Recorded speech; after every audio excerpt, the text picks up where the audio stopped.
ওম শান্তি। আজ 4 জুন 2026 প্রাতঃমূল্যি। ওম শান্তি বাপদাদা মধুবন।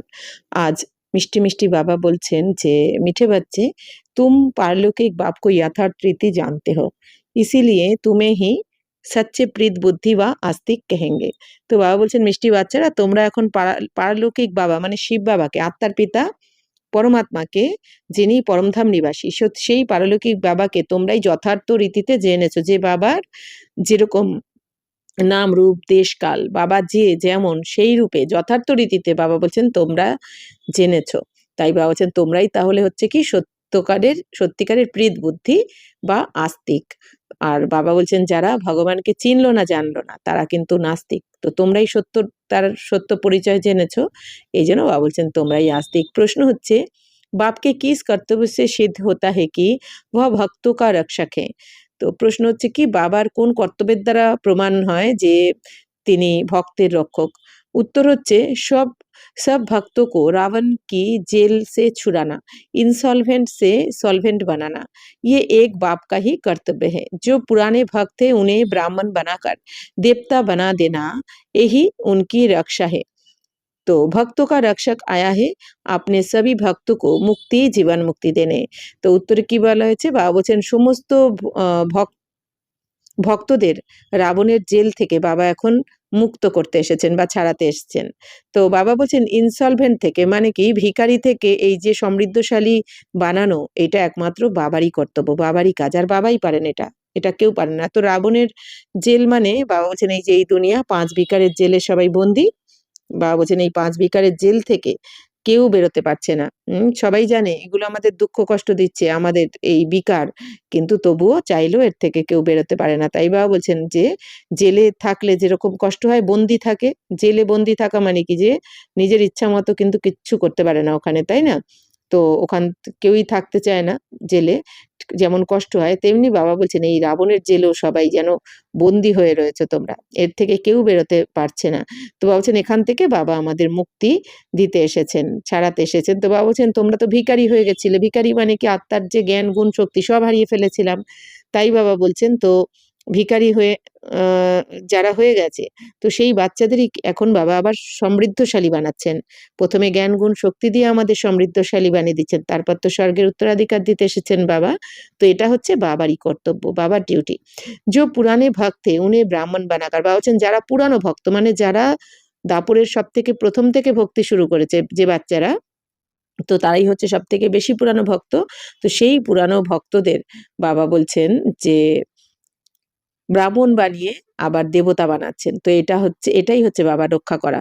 তো সবাই প্রার্থনা করেছে হে প্রভু এসে রক্ষা করো। তো কিভাবে রক্ষা করছেন? যারা সত্য তেতার আত্মা বাবা বলছেন তারাই তো সবার প্রথমে ভক্তি শুরু করেছে দাপরের প্রথম থেকে। তো তাদেরকেই বাবা এখন ব্রাহ্মণ বানাচ্ছেন, তারপর দেবী দেবতা। কারণ ব্রাহ্মণ না হয়ে কিন্তু দেবী দেবতা হওয়া যায় না, শূদ্ররা কখনো দেবী দেবতা হতে পারে না। তো ভক্তকার রক্ষক বাবা বলছেন ভক্তের রক্ষককে ভগবান এসে গেছেন এখন। তো বাবা বলছেন এখন সবাইকে সমস্ত ভক্তদের বাবাই এখন মুক্তি জীবন মুক্তি দিচ্ছেন। তো মুক্তি মানে বলা হয় পরমধামকে, জীবন মুক্তি মানে স্বর্গকে। অর্থাৎ কি তাহলে এই মুক্তি মানে পরমধামে আমরা কবে যাব, কবে আমরা মুক্তি পাবো? যখন আমাদের এই কর্মের হিসাব চুক্তি হবে। তো এই পথটাই বাবা এখন কি আমাদের বিধি বলে দিচ্ছেন, হ্যাঁ, রাজযোগের জ্ঞানের দ্বারা কিভাবে আমরা এই পুরানো কার্মিক অ্যাকাউন্ট চুক্ত করে আমরা অকর্মের খাতা বানাবো। মানে জীবন মুক্তিতে যেতে গেলে, স্বর্গে যেতে গেলে আমাদের তো অকর্মের খাতা এখন জমা করতে হবে, মানে পুণ্য কর্মের খাতা জমা করতে হবে, যেটা আত্মিক স্থিতিতে থেকেই করতে হবে। তো সেই বাবা কি বলছেন আমাদের যুক্তি বলে দিচ্ছেন কিভাবে আমরা এই কার্মিক অ্যাকাউন্ট চুক্ত করে মুক্তিতে যাব পরমধামে, তারপরে আবার কিভাবে জীবন মুক্তিতে যাব। তো সেটা তো বাবাই আমাদের রাস্তা দেখাচ্ছেন। তো বাবা এসেছেন আমাদের মুক্তি জীবন মুক্তি দিতে। গীত বেজেছে ভোলেনাথ সে নিরালা, ওম শান্তি। ইয়ে কিসকি মহিমা শুনি বচ্চনে। তো বাবা বলছেন যে ভোলেনাথের থেকে অনুপম তো আর কেউ নেই। তো বাবা বলছেন যে এই মহিমা কার শুনলো বাচ্চারা? তো গায়া যাতা হে উঁচতে উঁচ ভগবান और ভগবান को ही বাপ কাহা যাতা হে। বাবা বলছেন যে এরকমই তো গায়ন রয়েছে, উঁচুর থেকে উঁচু ভগবান। আর ভগবান কাকে বলা হয়? আমাদের বাবাকেই বলা হয়, আত্মার পিতা পরমাত্মাকেই ভগবান বলা হচ্ছে। তো वही इस सारी रचना का रचयिता है। जैसे लौकिक बाप भी रचयिता হে আপনি রচনা কা। বাবা বলছেন তাহলে আমাদের পরমপিতা পরমাত্মাই সমগ্র রচনার হচ্ছে রচয়িতা, মানে এই সৃষ্টি হচ্ছে রচনা আর তার রচয়িতাকে শিব বাবা। যেরকম লৌকিক বাবাও রচয়িতা নিজের রচনার, মানে আমার যেমন লৌকিক বাবা ২ জন ৩ জন বা ৪ জন সন্তানের জন্ম দেন, তো সেই সন্তানরা হয়ে যাচ্ছে কি রচনা, আর লৌকিক পিতা হচ্ছেন রচয়িতা। ঠিক সেরকমই তাহলে আমাদের শিব বাবাও হচ্ছেন রচয়িতা, আর এই দুনিয়ায় যত আমরা আত্মারূপী বাচ্চারা রয়েছি আমরা সবাই রচনা। তো पहले कन्या की अपनी स्त्री बनाते हैं, कन्याओं को अपनी स्त्री बनाते हैं और फिर उनसे रचना रचते हैं। তো বাবা বলছেন এই দুনিয়াতে লৌকিক বাবাও যেমন প্রথমে কন্যাকে নিজের স্ত্রী বানায়, কোনো কন্যাকে নিজের স্ত্রী বানানোর পর তারপর তাদের দ্বারা সন্তান জন্ম হয়, সন্তান রচনা করে, তেমনি বাবাও আগে এসে ব্রহ্মা বাবাকে রচনা করলেন, ব্রহ্মা বাবাকে অ্যাডপ্ট করলেন। তো ব্রহ্মা মানে বড়ি মা, মানে ব্রহ্মা বাবা হয়ে যাচ্ছেন আমাদের মা, আর শিব বাবা আমাদের পিতা। তাহলে তারপর আমাদের এই ব্রহ্মা বাবার মুখের দ্বারা আমরা বাচ্চাদেরকে বাবা জন্ম দিলেন, মানে অ্যাডপ্ট করলেন, তাই বাবা বলছেন রচনা করলেন। तो 5-7 बच्चे पैदा करते हैं, उनको कहा जाएगा রচনা। বাপ ঠেরা রচয়িতা। তো এই দুনিয়াতে যেরকম বাবা বলছেন যে লৌকিক বাবা যেমন ৫ জন ৭ জন বাচ্চার জন্ম দিলে কি হয়? তো বাবা হয়ে যায় রচয়িতা আর বাচ্চারা রচনা। ঠিক সেরকমই আমরাও রচনা, আমাদের শিব বাবা रचयिता। तो वह हद के रचयिता ठहरे। ये भी बच्चे जानते हैं रचना को रचयिता बाप से वर्षा मिलता है। तो मनुष्य को ২ বাপ তো होते ही है, এক লৌকিক दूसरा পারলৌকিক। এখন বাবা বলছেন যে বাচ্চারা তোমরা তো এখন জেনেছো যে রচনা মানে কি সন্তানরা বাবার থেকেই কিন্তু উত্তরাধিকার পায় সম্পত্তির। তাহলে বাবা বলছেন শিব বাবাও এসে তোমাদের জন্ম দিলেন, তাহলে আমাদেরও বাবার সম্পত্তি মানে শিব বাবার সম্পত্তির উপর তো আমাদেরই অধিকার। তো এখন বাবা বলছেন মানুষ তো এটাও জানে যে সবার ২ টো বাবা থাকে। একজন হচ্ছে লৌকিক মানে কি, আর একজন পারলৌকিক। লৌকিক মানে আমাদের যিনি শরীরের জন্ম দিয়েছেন, আর পারলৌকিক পিতা মানে আত্মার পিতা, पारलौकिक पिता जिन्हीं परम धाम निवासी। तो बच्चों को समझा है জ্ঞান আর ভক্তি আলাদা अलग है, फिर है वैराग। তাহলে বাবা বলছেন বাবা এটা বাচ্চাদের বুঝিয়েছেন জ্ঞান আর ভক্তি আলাদা। জ্ঞান মানে সত্যতেতা, আর ভক্তি মানে দাপুর কলি, আর বৈরাগ্য মানে কি এই যে এখন ভক্তি থেকে যে বৈরাগ্য আসছে আমাদের সঙ্গমে, তো এই সময়টাকে বলা হয় বৈরাগ্য। তার মানে কি ভক্তি থেকে এখন বৈরাগ্য এসেছে, এখন আমরা জ্ঞান মার্গে চলছি। এই জ্ঞানের প্রালব্ধ ভোগ করব আমরা সত্যতেতাতে। সত্যতেতাতে এরম না এই জ্ঞান থাকবে। ও সত্যতেতাতে শুধু আমি আত্মাই শরীরের দ্বারা কর্ম করছি এইটাই মনে থাকবে, আর কিছু কোনো জ্ঞানই মনে থাকবে না। না বাবাকে মনে থাকবে, না সৃষ্টিচক্রের জ্ঞান মনে থাকবে। তবুও কেন সত্যতেতাকে জ্ঞান বলা হয়? কারণ এই যে সঙ্গমে আমরা যে বাবার থেকে এই জ্ঞানের দ্বারা আমরা এখন শ্রেষ্ঠ হচ্ছি, রাজযোগের জ্ঞানের দ্বারা। তো এই জ্ঞানের ফলটাই আমরা ভোগ করব সত্যতেতাতে। তাই সত্যতেতাকে বলা হয় জ্ঞান। আর দাপর কলিতে তো সবাই অজ্ঞান অন্ধকারে থাকবে, নিজেকে ভুলে যাবে যে আমি আত্মা, নিজেকে দেহ মনে করবে। এইজন্য বলা হয় ভক্তি বা রাত। তাই বাবা বলছেন আর এখন হচ্ছে বৈরাগ্য মানে ভক্তি থেকে বৈরাগ্য। इस समय तुम बच्चे संगम पर बैठे हो और बाकी सब कलयुग में बैठे हुए हैं। বাবা বলছেন এই সময় তো তোমরা বাচ্চারা সঙ্গমে রয়েছো, আর বাকি পুরো দুনিয়া কলিযুগেই বসে আছে। है तो सब बच्चे परंतु तुमने बेहद के बाप को जाना है जो सारी रचना का रचयिता है।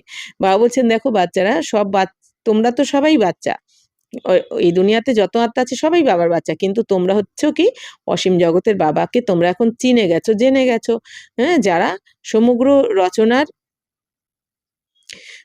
যিনি সমগ্র রচনার রচয়িতা মানে শিব বাবা, এই পুরো রচনার রচয়িতাকে শিব বাবা, তো সেই রচয়িতাকে তোমরা জেনে গেছো। তো লৌকিক বাপ হতে ভি উস পারলৌকিক বাপকে ইয়াদ করতে। এই দুনিয়াতে দেখো সবারই তো লৌকিক পিতা থাকা সত্ত্বেও কিন্তু সবাই ভগবানকে ডাকছে, মানে কি পারলৌকিক পিতাকে সবাই ডাকছে। তো सतयुग में लौकिक बाप होते पारलौकिक बाप को कोई याद नहीं करते क्योंकि है ही सुखधाम। বলছেন দেখো বাচ্চারা সত্য যুগে লৌকিক বাবা আম আচ্ছা, বাবা বলছেন সত্যযুগে লৌকিক বাবা থাকবে ওখানে, কিন্তু পারলৌকিক বাবাকে কেউ স্মরণ করবে না। কারণ ওইটা হচ্ছে সুখধাম। মানে কি বাবা বলছেন সত্য যুগে তো এত সুখই সুখ সত্যতেতাতে, এইজন্য ওখানে কিন্তু সবাই লৌকিক বাবাকে স্মরণ করবে, মানে শরীরের পিতাকে। কিন্তু পারলৌকিক বাবা শিব বাবাকে কিন্তু কেউ স্মরণ করবে না, কেউ ডাকবে না ওখানে, বাবাকে ইয়াদ করবে না কেউ। দাপর থেকে আবার যেহেতু সবাই দুঃখী হয়ে পড়বে, এইজন্য দাপর কলিতে লৌকিক পিতাকেও স্মরণ করবে, আবার পারলৌকিক পিতাকেও সবাই স্মরণ করবে। তাই বাবা বলছেন उस पारलौकिक बाप को दुख में याद करते। তো পারলৌকিক বাবা মানে শিব বাবাকে সবাই দুঃখের সময় স্মরণ করে, মানে দাপর কলিতে। ইহা পড়ায়া যাতা হে মনুষ্যকে সমঝদার বানায়া যাতা है। বাবা বলছেন এখন সঙ্গমে এসে বাবা আমাদের এই শ্রেষ্ঠ রাজযোগের জ্ঞানের দ্বারা পড়াশোনা করাচ্ছেন। আর বাবা বলছেন যার দ্বারা মানুষ বুদ্ধিমান হয়ে যাচ্ছে। তো আগে কি ছিলাম পাথর বুদ্ধি, এখন বাবা এসে আমাদের বুদ্ধিমান বানাচ্ছেন, পারস বুদ্ধির বানাচ্ছেন। ভক্তি মার্গ মে মনুষ্য বাপ কো ভি নেহি জানতে। বলছেন ভক্তি মার্গে তো মানুষ নিজের বাবাকেই জানে না, মানে আত্মার পিতা পরমাত্মাকেই জানে না। তো कहते भी है परम पिता परमात्मा, हे गॉड फादर, हे दुखहर्ता सुखहर्ता। फिर कह देते सर्वव्यापी, पत्थर में कण कण में कुत्ते बिल्ली सब में है, परमात्मा बाप को गालियां देने लग पड़ते हैं। বাবা বলছেন দেখো বাচ্চারা, বাবাকে এই ভক্তি মার্গে সবাই কেউই জানে না, কেউ কারোর বাবার নাম রূপ দেশকাল কারোর জানা নেই, তাই না? এই জন্য এদিকে ডাকতে থাকে হে পরমপিতা পরমাত্মা, ওপরের দিকে তাকিয়েই ডাকতে থাকে পরমপিতা পরমাত্মা, হে গডফাদার, হে দুঃখহর্তা সুখকর্তা, মানে হে দুঃখ হরণকারী আর সুখ প্রদানকারী বলে ডাকতেও থাকে। আবার এদিকে বলেও দেয় যে ভগবান সর্বব্যাপী, মানে এদিকে ডাকতে থাকে, ডাকছে মানে কি তার মানে এখানে নেই, আবার এদিকে বলে দিচ্ছে কি সর্বব্যাপী, মানে সবার মধ্যেই পরমাত্মা। তাহলে সবার মধ্যেই যদি ভগবান আছেন, পরমাত্মা আছেন, তার মানে এখানেই আছেন, তাহলে ডাকছে কেন, কাকে ডাকছে? তাহলে এটা বাবা বোঝাতে চাইছেন। তাই বাবা বলছেন দেখো পাথর বুদ্ধি হওয়ার কারণে কিছুই বোঝে না, কি বলছে কি করছে। এদিকে বলছে কোণে কোণে রয়েছে কুকুর বিড়াল সবের মধ্যে ভগবান, আবার এদিকে হে পরমাত্মা হো গডফাদার বলে ডাকছে। তো বাবা বলছেন পরমাত্মাকে এই যে কুত্তে বিল্লি মে হে, বাবা বলছেন সবকিছুর মধ্যে ভগবান রয়েছে, এই যে এটা বলা বাবাকে অনেক গালি দেওয়া হয়েছে, গ্লানি করা হয়েছে। এই জন্যই তো দুনিয়া বাবা বলছেন এত পাপে পরিপূর্ণ হয়েছে আর এত দুঃখ এই জন্য, বাবাকে না চেনার জানার কারণে আর গালি দেওয়ার কারণে গ্লানি করেছে না চেনে জেনে। এই জন্য বাবা বলেন দেখো বাচ্চারা, বাবাকে না জেনে সবাই যে বলেছে সব কিছুর মধ্যে ভগবান, মানুষের মধ্যেও ভগবান, তাতে মানুষ চুরি ডাকাতি যাই করুক না কেন বলছে সবার মধ্যেই ভগবান। বাবা বলছেন তাতেও পাপ করেছো, তাহলে এখন বাবা আসার পর বাবাকে চিনে জেনে পাওয়ার পরও যারা ছেড়ে দিচ্ছে বাবার হাত, তাহলে তাহলে কত পাপ। না জেনে বাবার নামে নিন্দা করেও যদি এত পাপ হয়, দুনিয়া এত দুঃখী হয়ে পড়ে। আর বাবাকে চিনে জানার পরও অনেকে নিন্দা করে দেয় হাত ছেড়ে দিয়ে। তো তাই না, কালকের মুরলিতে ছিল। তো তুম বাপকে বনে হো তো তুম হো গে आस्तिक। এখন বাবা বলছেন বাচ্চারা তোমরা তো বাবার হয়ে গেছো, তাহলে তোমরা হচ্ছে এখন आस्तिक। तो तुम्हारी बाप के साथ प्रीत बुद्धि है, बाकी सबकी बाप के साथ विपरीत बुद्धि है। अब तुम जानते हो महाभारी लड़ाई भी सामने खड़ी है। पुरानी दुनिया के विनाश अर्थ हर 5000 वर्ष बाद कलयुगी पतित दुनिया पूरी हो, फिर सतयुगी पावन दुनिया स्थापन होती है बाप के द्वारा।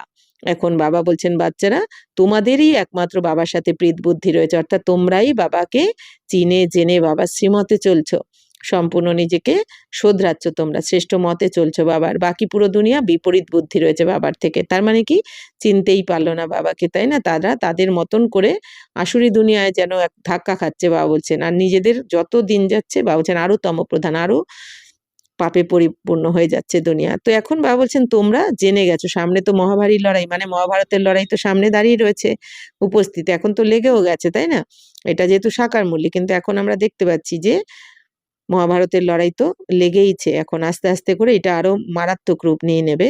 তো পুরানি দুনিয়াকে বিনাশাত, বাবা বলছেন পুরানো দুনিয়ার বিনাশ করার জন্য, বিনাশের জন্যই 5000 বছর পর পর কলিযুগী পতিত দুনিয়া সম্পূর্ণ হয়ে আবার সত্যযুগী পবিত্র দুনিয়া স্থাপন হয়ে যায়। তাহলে বাবা বলছেন যে প্রতি 5000 বছর পর পরই পুরানো দুনিয়া বিনাশ হয়, আবার আমাদের নতুন সত্যযুগী দুনিয়া স্থাপনা হয়ে যায়, পবিত্র দুনিয়া স্থাপন হয়ে যায়। কে করেন? শিব বাবাই করেন। জিসকো হি ইয়াদ করতে হে পতিত পাবনাও। তো যে আমাদের শিব বাবা এই নতুন দুনিয়ার স্থাপনা করছেন, তাকেই তো এই দুনিয়া স্মরণ করেছে, হে পতিত পাবন এসো এই বলে। হে খিভাইয়া हमको इस विषय सागर से निकल क्षीर सागर में ले जाओ। বা বলছেন হে মাঝি এসে আমাদের এই বিষয় সাগর, মানে এই বিষের সাগর থেকে আমাদের বার করে আমাদের ক্ষীর সাগরে, দুধের সাগরে নিয়ে যাও। তো বাবা আমাদের তাই করছেন, এসে এখানে এই বিষয় বিকারের সাগর থেকে বার করে আমাদের বাবা নিয়ে যাচ্ছেন দুধের সাগরে, মানে কি যেখানে বাবা বলেন না ঘি আর ঘিয়ের নদী আর দুধের নদী বইতে থাকে, অর্থাৎ সত্য যুগে নিয়ে যাচ্ছেন যেখানে সুখই সুখ। তো গান্ধীজি ভি গাতে থে পতিত পাবন सीता, हे राम सब सीताओं को पावन बनाओ। तो तुम सब हो सीताए भक्तिया, वह है भगवान सब उनको पुकारते। তো এখন বাবা বলছেন বাচ্চারা গান্ধীজিও তো গাইতেন যে পতিত পাবন সীতারাম, হে রাম সব সীতাদের এসে পবিত্র বানাও। তো বাবা বলছেন এখন তোমরাই হচ্ছে সেই সীতা, মানে আমরা আত্মারা সেই সীতা, বা আমরাই সেই ভক্ত বা সীতা। বাবা বলছেন যে আর বাবা হচ্ছেন ভগবান বা রাম। তো বাবা বলছেন সব উনকো পুকারতে हैं। তাহলে আমরা যদি সীতা হই আমাদের রাম শিব বাবাই। তো বাবা বলছেন যে বাবাই হচ্ছেন ভগবান, তোমরাই হচ্ছে ভক্ত, আর বাবা সন্তান হচ্ছে তোমরা। তো বাবা বলছেন যে তো বাবাকেই সবাই ডেকেছে, তো ওয়া তুমকো পতিত সে পাবন বানা রে। এখন বাবা এসে তোমাদের পতিত থেকে পবিত্র বানাচ্ছেন, কারণ তোমরাই ডেকেছো পতিত থেকে পবিত্র বানানোর জন্য। তো তুমকো কাহা ভি ধক্কে নেহি খিলাতে হে, ऐसे नहीं कहते तीर्थ पर जाओ कुंभ के मेले पर जाओ, नहीं ये नदियाँ कोई पतित पावनी नहीं है। এখন বাবা বলছেন বাচ্চারা তোমাদের তো এখন বাবা কোথাও ধাক্কা খেতে পাঠাচ্ছেন না, যে যাও বাচ্চারা তীর্থে গিয়ে ঘুরে আসো, তীর্থ করো বা কুম্ভ মেলাতে যাও। नहीं ये नदियाँ कोई पतित पावनी नहीं है, पतित पावन एक জ্ঞান का সাগর বাপ হে। বাবা বলছেন না বাচ্চারা, পতিত এই নদী মানে এই জলের নদী তো পতিত পাবনই নয় যে বাবা তোমাকে ওখানে পাঠাবে। তো পতিত পাবন তো হলেন একমাত্র জ্ঞানের সাগর শিব বাবাই।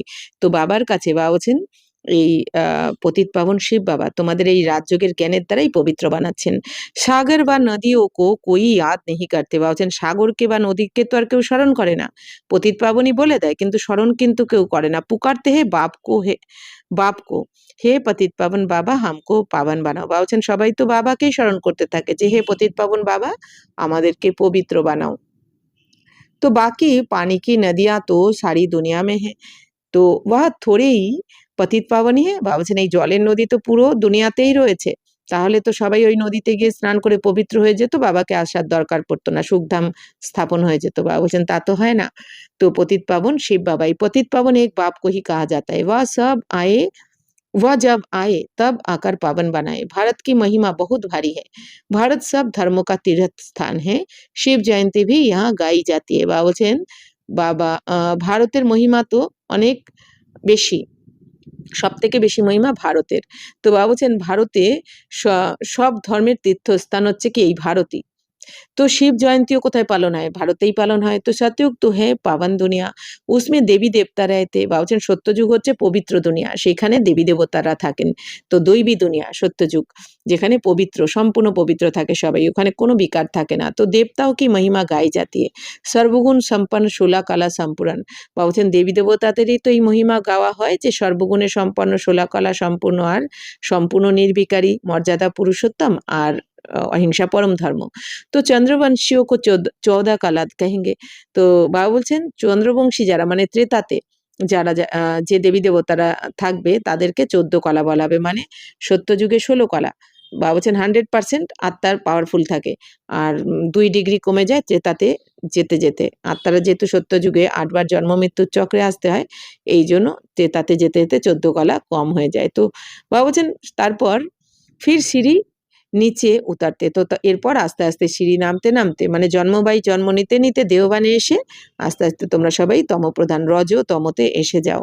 তো वहाँ पकर सेकंड में सीढ़ी चढ़ाए শান্তিধাম সুখধামে নিয়ে যেতে। তো বাবা বলছেন দেখো বাচ্চারা এখন তোমরা পবিত্র, বাবা এসে পবিত্র বানাচ্ছেন, চড়তি কলায় নিয়ে যাচ্ছেন। এখন আমরা সেকেন্ডে পবিত্র হয়ে বাবার কাছে, সেকেন্ড মানে কি বাবার কাছে আমাদের এই একটা জন্মেই বাবা আমাদের পবিত্র বানিয়ে দিচ্ছেন, কিন্তু আমাদের নিচে নামতে লেগেছে 84 জন্ম। আমরা যখন এখন পরমধাম যাচ্ছি বিনাশের পর, তো পরমধাম থেকে যখন আমরা সত্যযুগে নামবো, সত্যযুগে নামার পর থেকেই কিন্তু সেকেন্ড বাই সেকেন্ড এবার আমরা নিচের দিকেই যাচ্ছি। তাই না? ডাউনফল হতে শুরু করবে আমাদের সত্যযুগ থেকেই। হ্যাঁ? বাবা বলছেন 16 কলা থেকে আস্তে আস্তে তোমরা 14 কলা 12 কলা এই করতে করতে তো একদম কলিযুগে এসে 9 কলা হয়ে যাবে। আর বাবা এসে মাত্র একটা জন্মে সঙ্গমের তোমাদের দেখো আবার 34 কলা করে দিচ্ছেন, 16 কলা সম্পূর্ণ বানিয়ে দিচ্ছেন। তাই বাবা বলছেন বাবার তো 1 সেকেন্ড লাগে।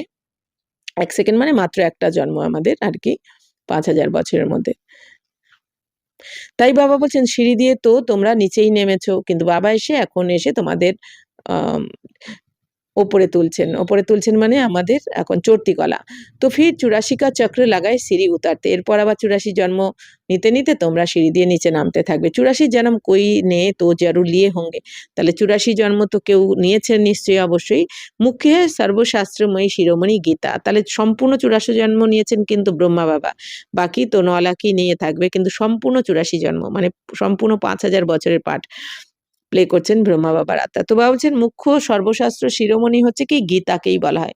কোন গীতা? যে গীতা জ্ঞানের দ্বারা শিব বাবা এসে আমাদের দেবী দেবতার ধর্মের স্থাপনা করছেন, স্বর্গের স্থাপনা করছেন। তো শ্রীমদ্ ভগবত মানা ভগবান কি গাই হুই। বাবা বলছেন শ্রীমদ্ ভগবত মানে কি? যে শ্রেষ্ঠ মত ভগবান দিয়েছেন। তো সেটা কি? শিব বাবাই তো আমাদের এখন শোনাচ্ছেন, শ্রেষ্ঠ মত দিচ্ছেন। পরন্তু ভগবান কিসকো কাহা জাতা হ্যায়? ইয়ে পতিত মনুষ্য নেহি জানতে। কিন্তু ভগবান কাকে এদিকে বলে দেয় শ্রীমদ্ ভগবত মানে শ্রেষ্ঠ মত ভগবানের, গীতা জ্ঞান। কিন্তু ভগবান কে, তার নাম রূপ দেশকাল কারোর জানা নেই। তো বাবা বলছেন যেহেতু পতিত মানুষ এই দুনিয়াতে কেউ জানে না। পতিত পাবন সর্বকা সদ্গতি দাতা এক নিরাকার শিবই হ্যায়, পরন্তু ওয়া কব আয়া ইয়ে কোই নেহি জানতে। বাবা বলছেন পতিত পাবন সবার সদ্গতি দাতা হচ্ছেন এক নিরাকার শিব, কিন্তু তিনি কবে এসেছেন এটা কেউ জানে না। বাপ আপে হি আকার আপনা পরিচয় দিতে হে। বাবা নিজেই এসে নিজের পরিচয় দেন এখন আমাদের। আব দেখো ইয়ে বাচ্চে और बच्चियां दोनों बाबा कहते हैं। বাবা বলছেন দেখো এখন এই যে তোমরা বাচ্চা আর বাচ্চি মানে কি সবাই, বাবা বলছেন তোমরা ভাই বোনেরা, ব্রহ্মার মুখ বংশাবলী সবাই তো বাবাই বলছো। গায়া ভি জাতা है तुम मात पिता हम बालक तेरे तुम्हारे कृपा से सुख घने रे। বাবা বলছেন তোমরাই তো গায়ন করেছো ভক্তি মার্গে যে তুমি মাতা পিতা আমি তোমার বালক, আর তুমি যখন কৃপা করো তখনই আমরা গভীর সুখ পাই। তাহলে আমরা বাবা বলছেন কি তাহলে মাতা পিতা মানে আমাদের এই ভগবানকে বলা হচ্ছে। আর বাবা বলছেন যখন বাবা কৃপা করেন তখনই আমরা গভীর গভীর সুখ পাচ্ছি। এখন বালক মানে আমরা সন্তানরা। তো এইটা গায়ন বাবা বলছেন তোমরা করেছো। তো এখনই হচ্ছে সেই সময়টা যখন বাবা এসে তোমাদের এই জ্ঞান যোগের দ্বারা শ্রেষ্ঠ বানাচ্ছেন। আর এখন তোমরা বাবা বলছেন যে শ্রেষ্ঠ হয়ে উঠছো। তো ইস রাজযোগ सीखने से সুখ ঘনেরে মিলতে। বাবা বলছেন এই রাজযোগ যখন শেখান বাবা এসে তখনই তো তোমরা গভীর সুখ পেয়ে যাচ্ছ এখন। तुम यहाँ आते ही हो बेहद के बाप से स्वर्ग के 21 जन्म का बरसा पाने। বাবা বলছেন বাচ্চারা তোমরা এখানে আসো এই অসীম জগতের বাবার থেকে স্বর্গের 21 জন্মের জন্য উত্তরাধিকার নিতে। তাহলে আমরা কেন বাবার কাছে এখন পড়াশোনা করছি? যাতে ভবিষ্যতের 21 জন্মের আমরা উত্তরাধিকার পেয়ে যাই, স্বর্গের উত্তরাধিকার। আব শিব জয়ন্তী ভি ভারত में ही मनाते हैं। বলছেন এখন শিব জয়ন্তীও কোথায় পালন করা হয়? ভারতেই পালন করা হয়। রাবণ ভি ভারত में ही দিখাতে। আর রাবণকেও কিন্তু ভারতেই দেখানো হয়। কেন? বাবা বলছেন তাহলে ভারতেই স্বর্গ, ভারতেই নরক। তো পরন্তু অর্থ কুছ ভি নেহি জানতে। কিন্তু অর্থ কিছুই জানে না। বাবা বলছেন এই ভারতেই যেমন সত্য তেতাতে স্বর্গ ছিল, আবার দাপট থেকে রাবণ রাজ্য তো এই ভারতেই শুরু হয়েছে। এখন তো পুরো দুনিয়াতে। তাই বাবা বলছেন रावण भी भारत में ही दिखाते परंतु अर्थ कुछ भी नहीं जानते। सिर्फ हमारा बेहद का बाप है ये एक भी नहीं जानते, सिर्फ শিব কি পূজা করতে रहते। বাবা বলছেন যে শিব বাবা তো আমাদের অসীম জগতের পিতা, কিন্তু এটা কেউ জানে না। কিন্তু শিবের পুজো করতে থাকে, কিন্তু এটা কেউ জানে না যে আমাদের আত্মার পিতা শিব বাবা, অসীম জগতের পিতা মানে দুনিয়ায় যত আত্মা আছে সমস্ত আত্মার পিতা যে শিব এটা কেউ জানে না। উল্টে এই দুনিয়া অনেকে কি বলে দেয় যে শিবহম মানে আমি শিব। তো जब সারা ঝাড় তমোপ্রধান हो जाता है तब बाप आते हैं। যখন সমগ্র এই ঝাড় মানে কল্পবৃক্ষের ঝাড় তমোপ্রধান হয়ে যায়, অর্থাৎ এই কল্পবৃক্ষের প্রত্যেকটা পাতা মানে আত্মারা, সমস্ত আত্মারা যখন তমোপ্রধান হয় তখন বাবা আসেন। তার মানে এখন সমস্ত আত্মারা তমোপ্রধান হয়ে গেছে তবেই বাবা এসেছেন। নেই দুনিয়া মেয়ে ভারত স্বর্গ থা। বাবা বলছেন এই যে বাবা এসে নতুন দুনিয়া স্থাপনা করছেন মানে সত্যযুগ, সেখানে ভারত স্বর্গ থাকবে। তো ভারত में ही सतयुग था, ভারতেই সত্যযুগ হবে আমাদের দিল্লিতে। তো ভারত में ही अब कलयुग है, আর ভারতেই এখন কলিযুগ। বাপ समझाते हैं पहले पहले तुम स्वर्ग के मालिक थे। তো বাবা এখন কি বোঝাচ্ছেন বাচ্চারা? প্রথমে তো তোমরা স্বর্গের মালিক ছিলে সত্যযুগে। আব তুম 84 জন্ম ভোগ নরকবাসী বানে হো। এখন তোমরা 84 জন্ম ভোগ করতে করতে নরকবাসী হয়ে পড়েছো। তো আব मैं तुमको राजयोग सिखलाए मनुष्य से देवता पतित से पावन बनाता हूँ। এখন বাবা বলছেন বাচ্চারা এখন তোমাদের আমি 84 জন্ম নিতে নিতে যখন তোমরা নরকবাসী হয়ে পড়েছো তখন আমি এসেছি। তখন আমি এসে তোমাদের রাজযোগ শিখিয়ে তোমাদের আমি মানুষ থেকে দেবী দেবতা বানাচ্ছি, পতিত থেকে আবার পবিত্র বানাচ্ছি, যেরকম পূর্বকল্পে বানিয়ে গেছিলাম। ভক্তি অর্থাৎ ব্রহ্মা কি রাত, তো জ্ঞান অর্থাৎ ব্রহ্মা কা দিন। এখন বাবা বলছেন বাচ্চারা দেখো तुम ब्रह्मा कुमार कुमारिया दिन में जाते हो, इस पुरानी दुनिया को अब आग लगनी है, बरोबर महाभारत लड़ाई है। বাবা বলছেন বাচ্চারা দেখো ভক্তি মানে কি ব্রহ্মার রাত, আর জ্ঞান মানে ব্রহ্মার দিন। অর্থাৎ এই যে এখন আমরা জ্ঞান মার্গে রয়েছি ব্রহ্মা কুমার কুমারীরা, তো এখন আমরাই আবার যাচ্ছি, ব্রহ্মা কুমার কুমারীরাই তো দেবী দেবতা হয়ে সত্য তেতাতে যাচ্ছি, ভোগ করব। অর্থাৎ ওখানে আমাদের জ্ঞান থাকবে, মানে জ্ঞান মানে কি, আমি আত্মা, এই শরীরের দ্বারা কর্ম করছি, এই জ্ঞানের ফল ভোগ করব আমরা সত্য তেতাতে, এই ব্রহ্মা কুমার কুমারীরাই, তাই না? এই জন্য বলা হয় ব্রহ্মার দিন। আর ব্রহ্মার রাত মানে কি, আমরাই আবার যখন দাপর কলিতে ভুলে যাব, আত্মার জ্ঞান ভুলে যাব, এই জন্য বাবা বলছেন কি, তো ব্রহ্মার রাত বলা হয়। তো এই পুরানো দুনিয়াতে এখন তো আগুন লাগতে চলেছে বাবা বলছেন। তো কারণ বরাবর এখন তো মহাভারত লড়াই লেগে যাবে। তো মহাভারত লড়াই লাগলে কি হবে, দুনিয়াতে আগুন লাগবে, কারণ দুনিয়া সমাপ্ত না হলে, পুরানো দুনিয়া, তাহলে আমাদের নতুন দুনিয়াও আসতে পারবে না। এই জন্য বাবা বলছেন এই দুনিয়াতে তো আগুন লাগারই রয়েছে। তো बराबर इस महाभारत लड़ाई के बाद ही भारत स्वर्ग बन जाता है, अनेक धर्म विनाश हो एक धर्म की स्थापना होती है। বাবা বলছেন বরাবর এই মহাভারতের লড়াইয়ের পরেই ভারত স্বর্গ হয়ে যাবে, স্বর্গে পরিণত হয়ে যাবে, অনেক ধর্মের বিনাশ হয়ে এক ধর্ম, আদি সনাতন দেবী দেবতা ধর্মের স্থাপনা হয়ে যাবে, যেটা বাবা করাচ্ছেন। तुम बच्चे बाबा के मददगार बन आदि सनातन দেবী দেবতার ধর্মকে স্থাপনা कर रहे हो। তো বাবা বলছেন বাবা এসে তো করছেন, হ্যাঁ, বাবা এসে তোমাদেরকে দিয়ে করাচ্ছেন, বাবা করছেন আমাদের দ্বারা, আমরাও বাবার শ্রীমতে চলে করছি। তো আমরা এখন বাবার মদদগার হয়েছি, মানে বাবাকে সহযোগ দিচ্ছি এই আদি সনাতন দেবী দেবতা ধর্মের স্থাপনা করার জন্য। কিভাবে সহযোগ দিচ্ছি, বাবার শ্রীমতে চলাই হচ্ছে সহযোগ দেওয়া। तुम स्वर्ग के मालिक बनने लायक बन जाएंगे तो फिर विनाश शुरू हो जाएगा। এখন বাবা বলছেন বাচ্চারা তোমরাই যে বাবাকে সহযোগ দিচ্ছ, যেহেতু বাবাকে তোমরা সহযোগ দিচ্ছ স্বর্গ স্থাপনার জন্য, এই জন্য স্বর্গকে তোমরাই ভোগ করবে, কারণ এটা সব থেকে পুণ্য কর্ম। এখন বাবা বলছেন তোমরাই স্বর্গের মালিক হয়ে যাবে, যখন স্বর্গের যোগ্য হয়ে যাবে তো তোমরাই, তখনই এই দুনিয়ার বিনাশ শুরু হয়ে যাবে। তার মানে কি, এখন বিনাশ শুরু তো হয়েইছে আস্তে আস্তে, তার মানে কি বাবা অলমোস্ট তৈরি করে ফেলেছেন বাচ্চাদের স্বর্গের উপযুক্ত, এখন লাস্ট ফিনিশিং চলছে, পলিশিং চলছে, তাই না? তো এরপরেই কি হবে, ফাইনাল বিনাশ শুরু হয়ে যাবে। তাই বাবা বলছেন ইয়ে হ্যাঁ শিব বাবা কা জ্ঞান যজ্ঞ, ফির শিব কহো বা রুদ্র কহো। বাবা বলছেন এইটা হচ্ছে শিব বাবার জ্ঞান যজ্ঞ, এই যে 100 বছরের জন্য যে যজ্ঞ রচনা করেছেন, এটাকে বলা হয় শিব বাবার জ্ঞান যজ্ঞ বা রুদ্র যজ্ঞ, যাই বলো তোমরা। কৃষ্ণ জ্ঞান যজ্ঞ কভি নেহি কাহা যাতা, বলছেন কৃষ্ণ জ্ঞান যজ্ঞ তো কেউ বলে না, হ্যাঁ, বলছেন রুদ্র জ্ঞান যজ্ঞই তো বলা হয়, কারণ কৃষ্ণ তো আর এই যজ্ঞ রচনা করবেন না, শ্রীকৃষ্ণ তো থাকবেন সত্য যুগের প্রথম প্রিন্স। তো সত্যযুগ ত্রেতা মে যজ্ঞ হতা নেই, বলছেন সত্য ত্রেতাতে তো যজ্ঞ হবেই না, ওখানে তো সুখই সুখ। যজ্ঞ তব রচা যাতা है जब উপদ্রব होता है, বলছেন যজ্ঞ তো কখন রচনা হয়, যখন উপদ্রব হয়, তখন যজ্ঞ রচনা হয়। তো বাবা বলছেন কি, এই যে তোমাদের কলিযুগ থেকে তো তোমরাও এই ঘরে ঘরে সব শান্তির জন্য অনেকে যজ্ঞ করে থাকে, আর এখন বাবা এসে এখন 100 বছরের জন্য এই রুদ্র গীতা জ্ঞান যজ্ঞ রচনা করেছেন, যাতে এই সম্পূর্ণ দুঃখের দুনিয়া সমাপ্ত হয়ে যাবে আর সুখের দুনিয়া স্থাপন হয়ে যাবে। তুম বাচ্চে জানতে हो বিনাশ হোনে বিগার তো ভারত স্বর্গ বান না সকে। তো বাবা বলছেন তোমরাও বুঝে গেছো বিনাশ ছাড়া এই ভারত স্বর্গে পরিণত হবেই না। তো ভারত মাতা শিব শক্তি সেনা গাই হুই হে, বাবা বলছেন এটাও গায়ন রয়েছে, ভারত মাতা শিব শক্তি সেনা। তো তারা কারা? শিব শক্তি সেনা তো আমরাই বাবার বাচ্চারা, তো ভারত মাতাও আমরাই। তো বন্দনা পবিত্র কি জাতি है, বাবা বলছেন পবিত্র যারা তাদেরই তো বন্দনা করা হয়, এই জন্য বলা হয় না বন্দে মাতরম। তার মানে কি, বাবাই এটাই বাবা প্রথম শুরু করেছেন, এটা বন্দনা করেছেন মাতাদের। তো तुम माताओं को वंदे मातरम कहा जाता है क्योंकि तुमने श्रीमत पर भारत को स्वर्ग बनाए। বাবা বলছেন আসলে তোমাদেরকেই বলা হয় বন্দে মাতরম, কারণ তোমরাই শ্রীমতে চলে ভারতকে স্বর্গে পরিণত করেছো, তোমরাই বানিয়েছো স্বর্গ ভারতকে। तो अब बाप कहते हैं मौत तो सबके सिर पर खड़ा है, इसलिए अब ये एक जन्म पवित्र बनो और बाप को याद करो तो तुम तमो प्रधान से सत्य प्रधान बन जाएंगे। এখন বাবা কি বলছেন, বাচ্চারা মৃত্যু সবার মাথার উপর দাঁড়িয়ে রয়েছে, এই জন্য এখন এই একটা জন্ম পবিত্র হতে হবে তোমাদের, সম্পূর্ণ মনসা বাচা কর্মনাতে পবিত্র, মানে মনেও কোনো রকম নেগেটিভ ব্যর্থ চলবে না, মুখেও কোনো রকম, মুখে বলতে হয় জ্ঞানের কথা বলতে হবে, বাবা বলছেন শুনতে হয় জ্ঞানের কথা শুনতে হবে, বাবার কাছে শুনতে হবে, দেখতে হয় বাবাকে, দেখবো এই দেহধারীদেরকে নয়।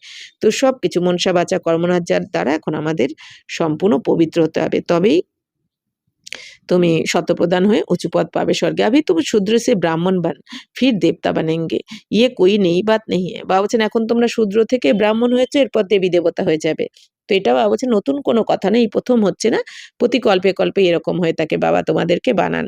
কল্প কল্প হর ৫,০০০ বর্ষ বাদ ইয়ে চক্র ফিরতা রেহতা হ্যায়। তাহলে এই যে চক্র, ৫,০০০ বছর চক্র প্রতি ৫,০০০ বছর পর পর ঘুরতেই থাকে। যেরকম একটা সিনেমা যতবার আমরা চালাবো একই ঘটনা দেখবো, কোনো একটা সিনেমা ১,০০০ বার যে যতবার চালাবে একই সিন দেখবে। ঠিক সেরকমই ৫,০০০ বছর ধরে সত্য থেকে কলিযুগ অবধি এই ৫,০০০ বছরে যা যা কিছু হয়েছে সেগুলো আবার রিপিট হবে। এইভাবে রিপিট হতেই থাকে ৫,০০০ বছর পর পর। তো এটাই হচ্ছে ড্রামার নিয়ম। বাবা বলছেন, तो नरक से स्वर्ग बनता है, पतित दुनिया से मनुष्य जो कुछ कर्म करते हैं वह विकर्म ही बनता है। तो बाप कहते ৫,০০০ वर्ष पहले भी तुमको कर्म अकर्म বিকর্ম কি গতি समझाई थी। এখন বাবা বলছেন পতিত দুনিয়াতে মানুষ যা কিছু করে সেটা কিন্তু বিকর্মই হবে। কারণ বাবা বলছেন এই পতিত দুনিয়া মানে দাপর কলিতে সবাই তো দেহবানে এসে সুখ দিচ্ছে। কেউ যদি কাউকে সুখও দেয় সেটাও বাবা বলছেন পাপকর্ম, বিকর্ম মানে বিকারী কর্ম। কেন? কারণ দেহবানে এসে সুখ দিচ্ছে। আর দেহবানে এসে কেউ যদি কাউকে সুখ দেয়, সহযোগ দেয়, তার রিটার্ন পাওয়ার ইচ্ছা থাকে। এইজন্য বাবা বলছেন কি আর দিলে ভালো, ভালো লাগে, না দিলেই দুঃখী হয়ে পড়ে। তো এখানে কিন্তু এইজন্য বাবা বলছেন পতিত দুনিয়ার প্রতিটা কর্মই বিকর্ম। আর সত্যতে তার প্রতিটা কর্ম অকর্ম অর্থাৎ পুণ্য কর্ম। ওখানে কেউ কারো কাছে কোনো নিঃস্বার্থভাবে ওখানে করা হয়। बाप कहते हैं ৫,০০০ वर्ष पहले भी तुमको कर्म अकर्म विकर्म की गति समझाई थी। বাবা বলছেন এর ৫,০০০ বছর আগেও কর্ম অকর্ম বিকর্মের গতি বুঝিয়েছিলাম। এই কল্পেও এসে এখন আবার আমি কর্ম অকর্ম বিকর্মের গতি বোঝাচ্ছি। অর্থাৎ বাবা বলেছেন কর্ম মানে কি? আত্মা পরমধাম থেকে এই দুনিয়াতে নাবার সাথে সাথে, গর্ভে প্রবেশ করার সাথে সাথেই কিন্তু কর্ম শুরু হয়ে যায়। তো আত্মা এই শোয়া, খাওয়া, বসা, নিঃশ্বাস নেওয়া যাই কিছু করছি সবই কিন্তু কর্ম। আত্মা সেই প্রত্যেকটাকেই কেউ যদি ভালো কর্ম করুক বা খারাপ কর্ম যাই করুক না কেন প্রতিটা কর্মই কর্ম। এবার অকর্ম মানে কি? সত্য তেতাতে আমরা আত্মিক স্থিতিতে থেকে কর্ম করব। নিজেকে আত্মা মনে করে সামনের জনকেও আত্মা মনে করে প্রতিটা কর্ম করব। এইজন্য ওখানে হচ্ছে অকর্ম। আর বিকর্ম মানে এই দাপরকলি অর্থাৎ বিকারী কর্ম। দাপরকলিতে আমরা কিন্তু ভুলে যাই যে আমার আসল পরিচয় কি? আর আমার পিতা কে? এই সৃষ্টিচক্রে কবে এসেছি? সমস্ত রহস্য ভুলে যাওয়ার কারণে আমরা দেহভানে এসে যা যা কর্ম করি দাপরকলিতে সেগুলো হচ্ছে বিকর্ম। अब फिर से तुमको समझाता हूँ। এখন আবার এসে তোমাদের বোঝাচ্ছি। मैं परमपिता परमात्मा निराकार तुम्हारा बाप हूँ। বাবা বলছেন আমি পরমপিতা পরমাত্মা নিরাকার। শিব বাবা তোমাদেরই পিতা, আত্মার পিতা, যাকে তোমরা ৫,০০০ বছর আগে পরমধামে ছেড়ে এসেছো। तो ये शरीर जिसका हमने आधा लिया है ये कोई भगवान नहीं है। मनुष्य को देवता भी नहीं कहा जाता। বাবা বলছেন বাচ্চারা দেখো এই যে শরীর মানে ব্রহ্মা বাবার শরীরের কথা বলা হচ্ছে যে যার আমি আধার নিয়েছি, শিব বাবা যার শরীরে প্রবেশ করে আমাদের পড়াচ্ছেন, বাবা বলছেন ইনি কিন্তু ভগবান নয়। ব্রহ্মা বাবা ভগবান নয়, ভগবান একজনই শিব বাবা। তো বাবা বলছেন মানুষকে তো দেবতাও বলা যায় না। তো মনুষ্যকে ভগবান कैसे कह सकते? তো বাবা বলছেন তাহলে মানুষকে কি করে ভগবান? বাবা বলছেন মানুষকে দেবতাই বলা যায় না। দেবী দেবতা মানে কি দৈবী গুণধারী। আর মানুষ মানে কি যাদের মধ্যে অবগুণ থাকে। বাবা বলছেন এই যে সত্যতে তাতে তো তোমরা দেবী দেবতা থাকবে। ওখানে কিন্তু আসলে শরীর আমাদের মানুষের থাকলে ওখানে আমাদের মানুষ বলা হবে না। হ্যাঁ? মানুষ বলা হবে দাপরকলিতে মানহুস বলে না হিন্দিতে মানুষ মানে কি? মানহুস মানে কি? যার মধ্যে খারাপই খারাপ রয়েছে। তো এইজন্য তো সেটা দাপট থেকে হবে। সবার মধ্যে খারাপ অবগুণ আ চলে আসবে। তাই বাবা বলছেন যে মানুষদের দেবী-দেবতাই বলা হয় না, তাহলে ভগবান কি করে বলা হয়? কত সুন্দর পয়েন্টটা, তাই না? এই দুনিয়া তো देवदारीদেরকেই ডাকতে থাকে ভগবান মনে করে। तो बाप समझाते तुम 84 जन्म लेते-लेते नीचे सीढ़ी उतरते आए हो, ऊपर कोई जा नहीं सकता है। বাবা বলছেন বাচ্চারা তোমরা জন্ম নিতে নিতে এখন সিঁড়ি দিয়ে নিচে নেমে এসেছো। মানে কি তোমরা শতপ্রধান থেকে শত রজ তমতে এসে গেছো। উপরে তো কেউ যেতে পারে না। নিচেই নামতে থাকে এই দুনিয়াতে। সত্যযুগ থেকে শুরু করে ৫,০০০ বছরের মধ্যে কেউ কিন্তু উপরে তুলতে পারেনি। চর্তিকলায় কেউ নিতে পারেনি। হ্যাঁ? অনেক মহাত্মা বা ধর্মাত্মারা এসেছেন। কিন্তু চর্তিকলা কেউ করতে পারেনি। কিন্তু যখনই বাবা আসেন এই সঙ্গমে তখনই কিন্তু আমরা বাচ্চারা চর্তিকলায় উঠে যাই। কারণ বাবারই এই শক্তি পাওয়ার রয়েছে। এক বাবা ছাড়া কেউ পারেন না। তাই বাবা বলছেন বাবাই রাস্তা দেখিয়ে আমাদের পতিত থেকে পবিত্র বানাচ্ছেন। তব বাপ कहते उनका भी उद्धार करने मुझे आना पड़ता है। তো এখন বাবা কি বলছেন বাচ্চারা সবাইকেই উদ্ধার করার জন্য আমাকে আসতে হয় এই দুনিয়াতে যতই পতিত হোক। ইহে রাবণ রাজ্য তুম अभी রাবণ রাজ্যে तुम अभी রাবণ রাজ্য মে নিকল আয়ে হো। বাবা বলছেন বাচ্চারা এই দুনিয়া এখন তো রাবণ রাজ্য কিন্তু তোমরা এখন রাবণ রাজ্য থেকে বেরিয়ে এসেছো, সঙ্গমে এসেছি। বাকি পুরো দুনিয়া রাবণ রাজ্যেই রয়েছে।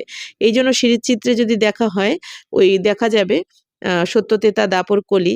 কলিযুগের পাশেই কিন্তু সঙ্গম যুগ দেখানো রয়েছে কিন্তু। মানে কি এক সাইডে কলিযুগ, তার ডান সাইডে ছবিটা দেখলে বোঝা যাবে যে আমরা মানে কি কলিযুগে নেই। আমরা কলিযুগ থেকে বেরিয়ে এখন সঙ্গমে রয়েছি। যেখানে আমাদের পিতা, মাতা, শিব বাবা আর ব্রহ্মা বাবা। আর আমাদের ঘরকেও জেনেছি। এখন আমরা পুরুষার্থ করছি পরের নেক্সট জার্নিতে যাওয়ার জন্য আরকি। তাই বাবা বলছেন যে ये है रावण राज्य, तुम अभी रावण राज्य से निकल आए हो, ধীরে ধীরে सबको पता पड़ेगा। বলছেন আস্তে আস্তে সবাই জানতে পারবে। এখন ভাবছি আমরা আসছে না, কিন্তু ভিড় লাগবে প্রচুর। আসতেই হবে সবাইকে। তো ব্রাহ্মণ बनने बिगर শিব বাবা से बरसा ले नहीं सकते। বা বলছেন এখনো তো এই সত্য যুগের ২ কোটির মধ্যে ১ কোটিও আসেনি। তো এখনো তাহলে বাকি তো ৩৩ কোটি কোথায়? তাহলে কত ভিড় লাগবে? এবার বাবা বলছেন আর কাদের কাছে? যারা তাহলে ভালো করে এতদিন পড়াশোনা করেছে সত্যযুগের ১ম এ যারা আসবে যে আত্মারা, তাদের কাছেই তো আসবে, তারাই তো শেখাবে, জানাবে। তাই বাবা বলছেন অনেক ভিড় লাগবে। সবাই জানতে পারবে। তো কারণ ব্রাহ্মণ না হয়ে কিন্তু শিব বাবার থেকে উত্তরাধিকার নেওয়া যায় না। বাপ হ্যায় হ্যায়ই তো। তো বাবা হচ্ছেন ২ জন আমাদের। এক নিরাকারী বাপ, এক সাকারী। তো একজন লৌকিক পিতা, শরীরের পিতা, আর একজন নিরাকারী মানে আত্মার পিতা। তো বর্ষা মিলতা है एक साकारी बाप से साकारी बच्चों को, और फिर निराकारी बेहद के बाप से वर्षा मिलता है निराकारी आत्माओं को। বাবা বলছেন দেখো তাহলে এই সাকারি বাবার থেকে তোমরা সাকারি বাচ্চারাই উত্তরাধিকার পাও। মানে আমরা শরীরধারী বাচ্চারা শরীরধারী বাবার থেকে এই দুনিয়ার উত্তরাধিকার পাই। আর আমরা আত্মারা নিরাকারী বাবার থেকেই অসীম জগতের উত্তরাধিকার পাই। মানে ২১ জন্মের উত্তরাধিকার আমরা পেয়ে যাই। अब तुम बच्चे जानते हो, मीठे मीठे शिव बाबा से हम 21 जन्म के लिए सुख धाम का बरसा लेने आए हैं। তো বাবা বলছেন বাচ্চারা এখন তো তোমরা জেনে গেছো মিষ্টি মিষ্টি শিব বাবার থেকে আমরা ২১ জন্মের জন্য সুখ ধামের উত্তরাধিকার নিতে এসেছি। ২১ জন্মের জন্য সুখ ধামের উত্তরাধিকার নিচ্ছি, তাও আবার কোনো কি টাকা পয়সা লাগছে? কিছুই লাগছে না। বিশ্বকে মালিক বানতে হে যোগ বলছে। বলছেন এই বিশ্বের মালিক হচ্ছ কিসের দ্বারা? তোমরা যোগ বলের দ্বারা। এই দুনিয়া বাহুবলের দ্বারা দুনিয়া বিনাশ করে দেবে, আর তোমরা যোগ বলের দ্বারা বিশ্বের মালিক হয়ে যাচ্ছ।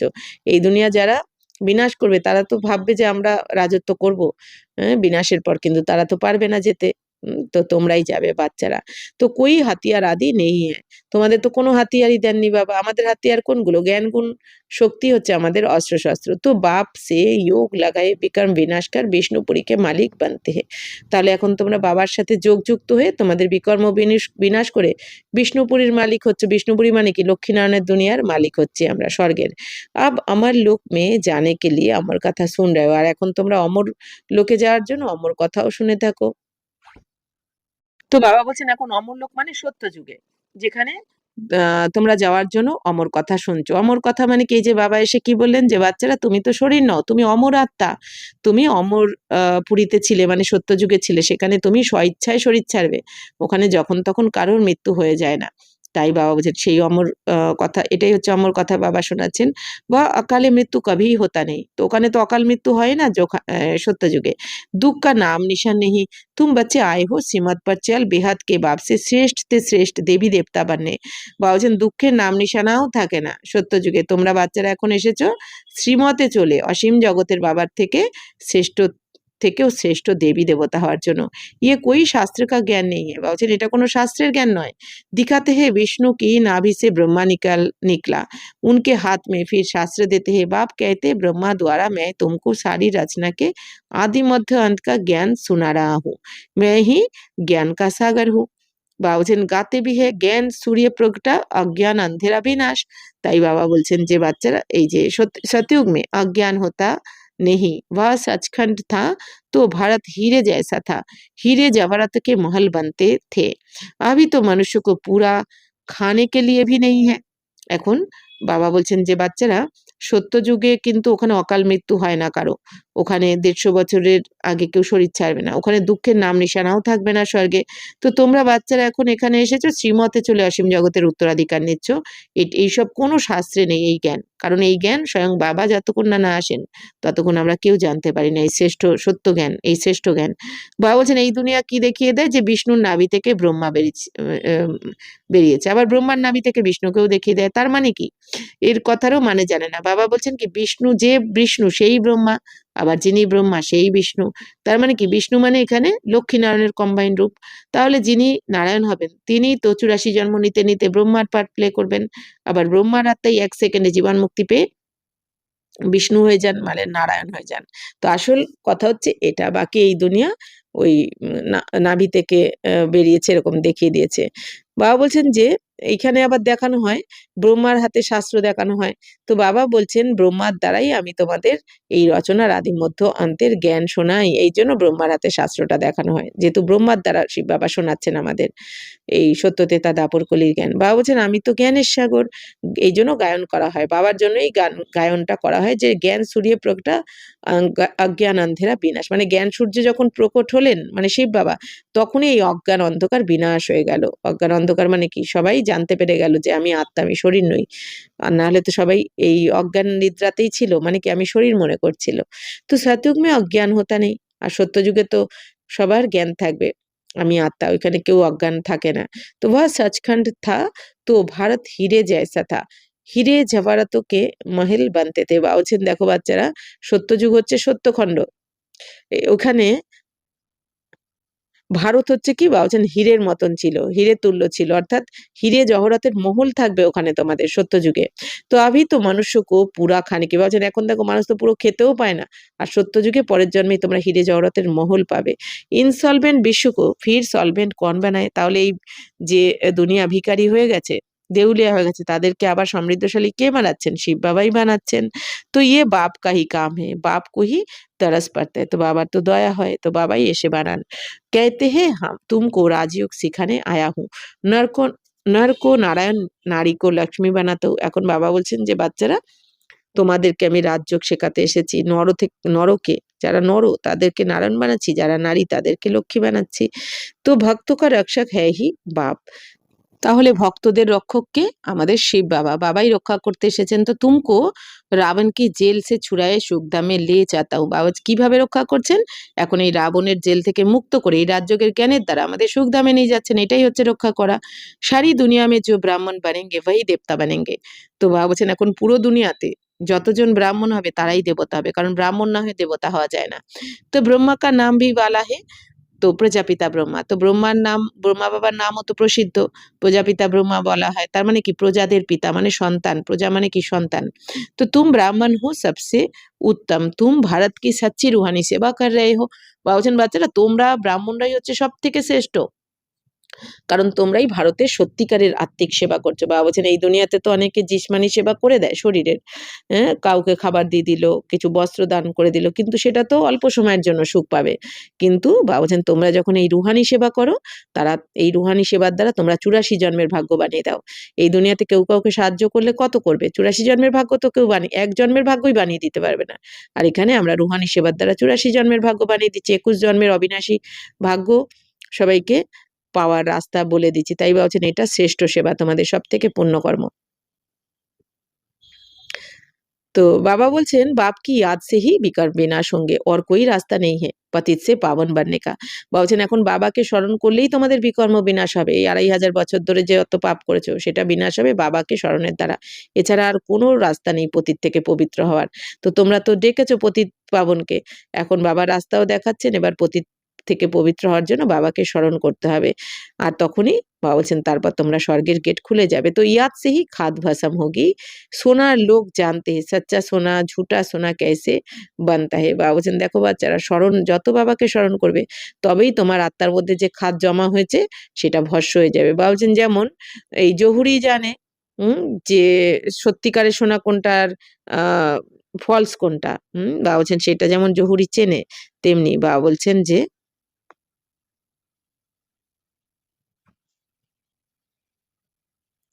তো উসমে চাঁদি তামা লোহা ডালতে, তাহলে দেখো এই দুনিয়াতে কি করে না, সোনার মধ্যে রূপোর খাদ বা তামার খাদ বা লোহার খাদ মিশিয়ে দেয় আজকাল। তো তুম ভি পেহলে শতপ্রধান তে ফির তোমারে মে খাদ পাড়তি তমপ্রধান বান পেরে হো। তো বলছেন তোমরা বাচ্চারাও প্রথমে শতপ্রধান খাঁটি ছিলে একদম, কোনো রকম তোমাদের মধ্যে অবগুণ বিকার ছিল না, তারপর তোমাদের মধ্যেও এই খাদ পড়তে পড়তে মানে বিকারের খাদ পড়তে পড়তে এখন তোমরা তমপ্রধান হয়ে গেছো। এই জন্য এখন আয়রন এই যে মানে লৌহ যুগে এসেছি, এখন সোনাতেও কিন্তু লোহার খাদ মেশানো হয়। আভি ফির শতপ্রধান बनना पड़े तब सतयुग में जा सकेंगे। এখন বাবা বলছেন আবার তোমাদের শতপ্রধান হতে হবে বাবার শ্রীমতে চলে, তবেই কিন্তু তোমরা সত্যযুগে যেতে পারবে। কারণ সত্যযুগ হচ্ছে শতপ্রধান, তেতা হচ্ছে শত। तो बाप कहते कोई भी देहधारी को याद नहीं करो, गृहस्थ व्यवहार में रहते एक बाप के सिवाय और कोई को याद नहीं करो তো তুম স্বর্গপুরী কে মালিক বান যায়েঙ্গে। এখন বাবা বলছেন যে বাচ্চারা কোনো দেহধারীকে স্মরণ করো না, তো শুনতে হয় বাবার কথা শুনে চলো, গৃহস্থ ব্যবহারে থাকো, থেকেও এক বাবা ছাড়া, বাবা বলছেন আর কাউকে তোমরা স্মরণ করো না, তাহলেই তোমরা স্বর্গের মালিক হয়ে যাবে। তো স্বর্গ অথবা বিষ্ণুপুরী থি আব রাবণপুরী। বাবা বলছেন দেখো বাচ্চারা, স্বর্গ ছিল অর্থাৎ বিষ্ণুপুরী ছিল। বিষ্ণুপুরী মানে কি, লক্ষ্মীনারায়ণের কম্বাইন রূপকে বলা হয়। তাহলে বিষ্ণুপুরী মানে লক্ষ্মীনারায়ণের রাজত্ব ছিল সত্যযুগে। এখন তো রাবণপুরী, এখন রাবণ রাজত্ব, কারণ সবার মধ্যেই 5 বিকার রূপী রাবণ রয়েছে। ফির বিষ্ণুপুরী বনেঙ্গি জরুর, তাহলে এরপর আবার বিষ্ণুপুরী অবশ্যই হবে। সাধু সন্ত আদি সবকা উদ্ধার করনে আতা হুঁ তभी कहा जाता है यदा यदा हि धर्मस्य ग्लानिर्भवति भारत। তো বাবা বলছেন বাচ্চারা দেখো, সাধু সন্ন্যাসী সবার উদ্ধার করতে আসি, বাবা যখনই আসেন এই দুনিয়াতে সাধু সন্ন্যাসী সবার উদ্ধার হয়ে যায়। তব এই জন্যই বলা হয় যদা যদা হি ধর্মস্য গ্লানির্ভবতি ভারত, মানে কি যখন যখন ধর্মের অতি গ্লানি হয় তখনই বাবা এসে সমস্ত ধর্মের বিনাশ করে এক আদি সনাতন দেবী দেবতা ধর্মের স্থাপনা করেন। তো ইয়ে ভারত কি হি বাত হে, এটা ভারতেরই কথা। সর্বকা সদ্গতি দাতা ম্যায় এক বাপ শিব হু। বলছেন সবার সদ্গতি দাতা হচ্ছেন একমাত্র শিব বাবাই, বাবাই সবার সদ্গতি করেন, স্বর্গে নিয়ে যান। তো শিব রুদ্র সব উনকে হি নাম হে। তো বাবা বলছেন বাবারই নাম হচ্ছে কি শিব বা রুদ্র, এগুলো বাবার নাম। বা অনেকে তো আরো নাম রেখে দেয় নানা রকম। তো অথা নাম রাখ দিয়ে অনেক নাম রেখে দিয়েছে না, যে বাবার নাম যেমন নীলকণ্ঠ, হ্যাঁ আরো কত কিছু রেখে দিয়েছে। তো বাবা বলছেন বাপ कहते मेरा असली नाम तो एक ही है শিব। বাবা বলছেন বাচ্চারা এই দুনিয়াতে অনেক নাম রেখে দিয়েছে বাবার, কিন্তু বদ্রীনাথ কেদারনাথ কিন্তু বাবার একটাই আসল নাম হচ্ছে শিব। তো मैं शिव हूँ तुम শালিগ্রাম বাচ্চা। বাবা বলছেন আমি শিব অর্থাৎ কল্যাণকারী, আর তোমরা শালিগ্রাম বাচ্চা বাবার, মানে শালিগ্রাম মানে কি আত্মাদের কথাই বলা হয়েছে। তুম আধাকাল দেহ অভিমানী রয়ে হো আব দেহি অভিমানী বানো। বাবা বলছেন দেখো বাচ্চারা, আধা কল্প 2500 বছর তো তোমরা দেহ অভিমানে ছিলে, এখন বাবা বলছেন আবার এই দেহি অভিমানী মানে কি আমি শরীর নই, আমি আত্মা, এই স্থিতিতে টিকে যাও।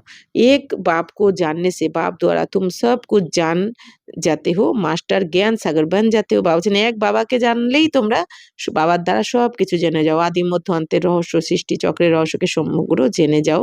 তো মাস্টার জ্ঞান সাগর তোমরাও হয়ে যাও, বাবা জ্ঞানের সাগর, তোমরাও মাস্টার জ্ঞান সাগর। अच्छा मीठे मीठे सिक्किला दे बच्चों प्रति मात पिता बाप दादा का याद प्यार और गुड मॉर्निंग।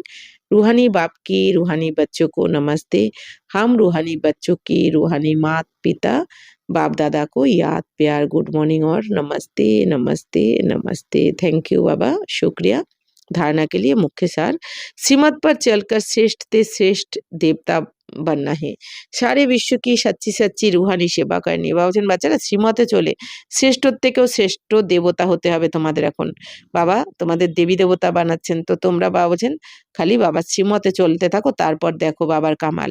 সমগ্র বিশ্বতে বাবা বলছেন সত্যিকারের এই রুহানি সেবা করতে হবে, মানে সত্য রুহানি সেবা মানে কি আত্মা, নিজেকে আত্মা মনে করে অন্যান্য আত্মাদেরকেও আত্মারূপী ভাইদের রাস্তা দেখাতে হবে। তো আদি সনাতন দেবী দেবতা ধর্ম কি স্থাপনা মেয়ে, বাবা বলছেন এই আদি সনাতন দেবী দেবতা ধর্মের স্থাপনা করছেন বাবা, তো এই কাজে বাবাকে সম্পূর্ণ সাহায্য করতে হবে, কারণ এইগুলো পূর্ণ। তো আত্মা को सच्चा सोना बनाने के लिए एक बाप के सिवाय किसी भी देहधारी को याद नहीं करना है। বাবা বলছেন বাচ্চারা আত্মাকে সত্যিকারের সোনা বানানোর জন্য এক বাবা ছাড়া কোনো দেহধারীকে স্মরণ করো না তোমরা, তাহলে একমাত্র বাবাকে স্মরণ করতে হবে, তবেই তুমি সত্যিকারের সাচ্চা সোনা হতে পারবে, খাঁটি হতে পারবে, অর্থাৎ নির্বিকারী। পারলৌকিক বাপ সে সাচ্চি সাচ্চি প্রীত রাখনি। বলছেন বাচ্চারা এখন পারলৌকিক পিতা শিব বাবার সাথে সত্যিকারের প্রীত রাখতে হবে, তবেই তুমি শ্রীমতে চলতে পারবে আর তোমার ভাগ্য তৈরি হবে। বরদান आत्मिक उन्नति के साधन द्वारा सर्व परिस्थितियों पर विजय प्राप्त करने वाले अकाल मूर्त भव। तो जैसे शरीर निर्वाह के लिए अनेक साधन अपनाते हो, ऐसे आत्मिक उन्नति के भी साधन अपनाओ। तो इसके लिए सदा अकाल मूर्त स्थिति में स्थिति होने का अभ्यास करो। जो स्वयं को अकाल मूर्त समझकर चलते हैं वह अकाले मृत्यु से, अकाल से, सर्व समस्या से बच जाते हैं। मानसिक चिंता है, मानसिक परिस्थितियों को हटाने के लिए सिर्फ अपने पुराने शरीर के भान को मिटाते যাও। এখন বাবা বলছেন বরদানের সার হচ্ছে কি, যেরকম শরীর নির্বাহ করার জন্য বাবা বলছেন অনেক রকম সাধন সুবিধা সাধন তো অনেকে ইউজ করে থাকে, হ্যাঁ, দরকার পড়ে তো সেটা ইউজও করে থাকে। ঠিক এরকমই বাবা বলছেন এই আত্মিক উন্নতির জন্য তোমরা সাধন ইউজ করো। এর জন্য সদা অকাল মৃত্যুর স্থিতিতে স্থিত হওয়ার অভ্যাস করো। তাহলে বাবা বলছেন কি অকাল মৃত্যু স্থিতি, অকাল মৃত্যু মানে কি? অকাল মানে যার যাকে কাল খেতে পারে না। অর্থাৎ কি? তো আত্মার তো আকাল আমি আত্মা কি অকাল মূর্ত। তো এই স্থিতিতে স্থিত হয়ে যাও। ভ্রূকুটি সিংহাসনে আমি আত্মা অকাল মূর্ত। অকাল মূর্ত আত্মা। কোনোভাবেই আত্মার কে না জলে ডোবানো যায় না, পোড়ানো যায় না, কাটা যায়, কিচ্ছু করা যায় না। শরীর বিনাশী। তাহলে বাবা বলছেন এই অকাল মূর্ত স্থিতিতে স্থিত হওয়ার অভ্যাস করো বারবার। আমি আত্মা, আমি অজর অমর অবিনাশী আত্মা, আমি অকাল মূর্ত আত্মা। এই অভ্যাস বাবা বারবার করতে বলছেন। তো জো স্বয়ং কো অকাল মূর্ত, বাবা বলছেন যে নিজেকে অকাল মূর্ত আত্মা মনে করে চলে, তার কিন্তু এই অকাল মৃত্যুর থেকে বা সমস্ত সমস্যার থেকে সে বেঁচে যায়। বাবা বলছেন সে অকালে মৃত্যু হবে না তার, আর সমস্ত সমস্যার থেকেও সে সেফটি হয়ে যাবে। যে নিজেকে অকাল মূর্ত আত্মার স্থিতিতে স্থিত করে দেবে, তাই না? কারণ তার ভাইব্রেশন কত হাই হবে যে সবসময় এই স্থিতিতে টিকে যাবে, তাই না? তার এই দেহ ভানেই আসবে না। আর তার তো প্রতিটা সংকল্প সফল হয়ে যাবে। তো মানসিক চিন্তা বাবা বলছেন যে কোনো ধরনের মানসিক চিন্তা ভাবনা মনের যেগুলো আসে আমাদের পরিবার থেকে বা বাইরের কোনো পরিস্থিতি থেকে, কোনো না কোনোভাবে মানসিক যে চিন্তাগুলো হয়, তো বাবা বলছেন এই মানসিক চিন্তা ভাবনা মানসিক পরিস্থিতিকে হাঁটানোর জন্য, তাড়ানোর জন্য একমাত্র বাবা বলছেন যে তোমার এই পুরানো শরীরের ভানকে মিটিয়ে দাও। অর্থাৎ আমি এই দেহ নই, আমি এর আগেও ৮৩টা শরীর ছেড়েছি, তো এই শরীরও আমি আস্তে আস্তে ছেড়ে দেবো। কারণ এটা তো আমার, এই শরীরটা শুধু আমি নিজেকে পুরুষার্থ করে শ্রেষ্ঠ বানানোর জন্য রেখেছি এখন, এই সেবার জন্য, স্বসেবা প্লাস বিশ্ব সেবার জন্য এই শরীরটা আমি পেয়েছি। বাকি আমি এই শরীর নই, এটা আমি ইউজ করার জন্য পেয়েছি, শ্রেষ্ঠ সেবার জন্য। আমি আত্মা, তাই না? আমি আত্মা এই শরীরের দ্বারা ৮৪ জন্মের ভাগ্য বানিয়ে আবার এই শরীরের দ্বারাই আমি আত্মা ৬৩ জন্মের বিকর্ম বিনাশ করে আমরা বাবার সাথে এখন উড়ে চলে যাব। তো বাবা বলছেন এইভাবে এই শরীরের ভানকে মিটিয়ে দাও। तो स्लोगन कोई भी बात जो बार-बार ফিল करता है वह फाइनल में फेल हो जाते। বাবা বলছেন যদি কোনো বাচ্চা কোনো ঘটনা ঘটলো, যে কোনো পরিস্থিতি তো আসবেই বাবা বলছেন। কিন্তু সেটাকে বারবার তুমি অনুভব করছো, ফিল করছো। যতবার হয় না কোনো ঘটনা, কেউ আমাদের যখন কোনো পরিস্থিতি আসে, কেউ রাগ করলো, কারো সাথে কিছু ঝামেলা, লড়াই কিছু একটা হলো, সেটা কয়েক মিনিটের জন্য হয়ে থাকে হয়তো, কয়েক মিনিট। কিন্তু এবার সেই পরিস্থিতি সমাপ্ত হয়ে গেল কয়েক মিনিটের মধ্যে। তারপর দিনরাত আমরা ভাবতে থাকি। তার মানে কি দিনরাত মনের মধ্যে ওই লড়াই চালিয়ে যাচ্ছি। এইজন্য বাবা বলছেন কি তখনই তুমি ফিলিং এ চলে আসো, দুঃখী হয়ে পড়ো। বারবার এটা ভাবছো মানে কি হয় রাগের ফিলিং আসবে, নাহলে দুঃখের কিছু না কিছু ফিলিং আসবে। আর বাবা বলছেন যে তখন ফাইনাল পেপারেও ফেল হয়ে যাবে। কারণ ফাইনাল পেপার তো বাবা বলেই দিয়েছেন অচানক আসবে, বলে আসবে না। যা হবে হঠাৎ হবে। তাহলে তুমি দিনরাত যদি কোনো ফিলিং এ আসতে থাকো এই দুনিয়ার পরিস্থিতি দেখে, তাহলে তো ফেল হয়ে যাবে। কারণ বাবা বারবার বলেছেন হঠাৎ করে হবে, এইজন্য এভার রেডি থাকতে হবে। আচ্ছা, ওম শান্তি।